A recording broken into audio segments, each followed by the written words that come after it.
not a surprise to you probably that this is happening, but it does feel like something accelerated over the course of 2019 and certainly through 2020 that led us to this point where the change became apparent to the rest of the nation, and that result on November 3rd that maybe raised a few eyebrows. Help us understand it from your perspective, and whether something did sort of catalyze this. My response might be a little unorthodox for the high-mindedness of Bloomberg, but I think it's really basically true. That was a compliment, by the way. You had swing states that were defined by one thing primarily, and Atlanta and Georgia defined by one thing primarily, and that is this. Black people pretty much vote twice. When we're proud, I'm talking about en masse now, when we're proud and when we're pissed. And we were proud when Obama ran that first time. Now, why we don't vote en masse overall is another topic. It ties to history of depression coming out of 300 years of oppression and so on and so forth. And we were pissed. 2019, and the fuse got absolutely lit in 2020 because we really felt as a race of people that the president of the United States of America pretty much gave us, two middle fingers, and energized it and exercised it and bragged about it and touted it and flouted it and sort of flipped us off. Yeah. You do what I say, how I say it. It doesn't matter what I say to you. And I think that folks were like, no, this is a democracy. And you will hear our voice. And I think for people who felt, put upon for so long, this was their time within the structure of the system, which is where it should be exercised, to go from a power in the streets to a power in the suites, the voting booths, the corporate suites, the government halls of government, to articulate their displeasure and their desire for change at scale. What are you seeing like right now on the ground? The numbers seem to indicate that the enthusiasm, at least in terms of turnout, is pretty close, and certainly closer than we would normally see in a runoff where there is a drop-off. Typically, by all measures, this is, two races, and it is unusual in that regard, but tons of money, tons of attention. You have had visits from both the president and the president-elect, as well as numerous former presidents and former officials. I mean, the energy level has got to feel massive down there. It is, and it is massive. And, Atlanta continues to be the moral capital for this country. And I think that we are once again becoming a bit of a role model for what's possible. On so many levels. From an economic level, Atlanta has defined. From a civil rights level, Atlanta has defined. From an electoral level, Atlanta has now just defined. I see something happening that happened in the civil rights movement also, Jason, which is now it's not just Black, it's our white brothers and sisters. It's young, energized people who may be voting for the right the first time.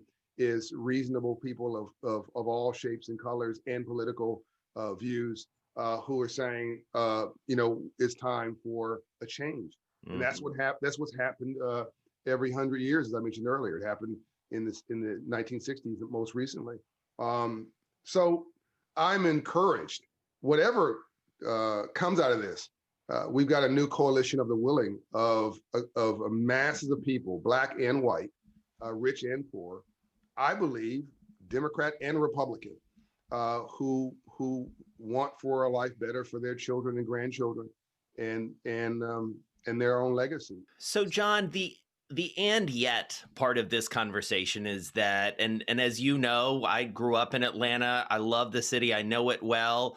Yep. One of the things you and I both know, though, is that for all of the rich heritage and civil rights, for all of the success economically, there is a massive income inequality that manifests in Atlanta specifically. Help me understand why and where we should think about and how we should think about solving that. Yeah, Atlanta is the home of the most Black wealth in America through small business. Most Black millionaires created, most Black businesses created and sustained here. It's unbelievable the wealth that was created here and sustains, and the jobs that come from that. It's also the home to one of the poorest population of Black people. Who are completely disconnected. And then Georgia overall has a huge population of my poor and struggling white brothers and sisters who are understandably frustrated as well. And this is not sustainable. We have gone from a crisis of Black and white, as in race, to a crisis of green, as in US currency. And you have this example of what we have in this country of, you have this sort of investor economy and what I call the real economy. And the real economy is feeling like this is a recession, maybe even feeling like a little slight depression, whereas the investor economy is seeing enormous success. So we've got to do a better job of enrolling and encouraging and including those at the bottom and not having this bifurcation. Just very briefly, as you take stock of 2020, how do you think it's changed you? It's made me believe again, Jason. 2 years ago, I was just thinking, this train's left the station. The rich are getting richer, the poor are getting poor, and nobody cares enough to do anything about it. People care, but it was like, well, I really care, but I got a meeting right now. Oh, I really care, but as long as it doesn't hurt my pocket. And I really think, excuse me for saying this, that this was God speaking. You got a health pandemic, the largest in 125 years. You got a economic crisis for unemployment that rivals the Great Depression, and you've got a 400-year-old social justice reckoning of Black America in 4-month period. And we managed all that together. And by the way, I was told by a wealthy friend of mine that we couldn't handle having an economy on hold for 6 weeks before everything fell apart. That was back in March. We've been doing this for almost a year now, and we're still here. So if for all our problems, and there's a lot of it, 110,000 restaurants that are out of business, and that's unforgivable in my opinion, because we could have done something about that. For all of the pain, we're still here, Jason, and we're still strong, and people are wearing masks now, and we're realizing we're better together. And even in this election, you saw not red or blue so much, but almost fuchsia. I mean, the new president's going to have to manage through the Get It Done party, not the Republican Party or the Democratic Party, or the Get It Done party. We all need to get it done and realize that we're one country. That's what that feeling you had for 2 weeks after 9/11, where everybody came together and said, we're one country, dang it. Stop with the walls, let's build some bridges. We're in it to win it, and we're better together. That's what I'm feeling sustainably now as a result of this 2020 experience. And I think it's changed us forever, changed who we are and how we operate. Now we got to, though, bridge between those who are really feeling pain in the far right and the far left.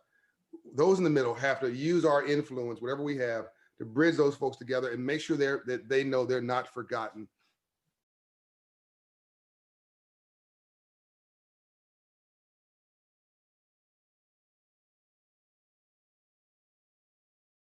The biggest stories the moment they happen from around the globe. Subscribe to Bloomberg Quicktake now for insight in an instant.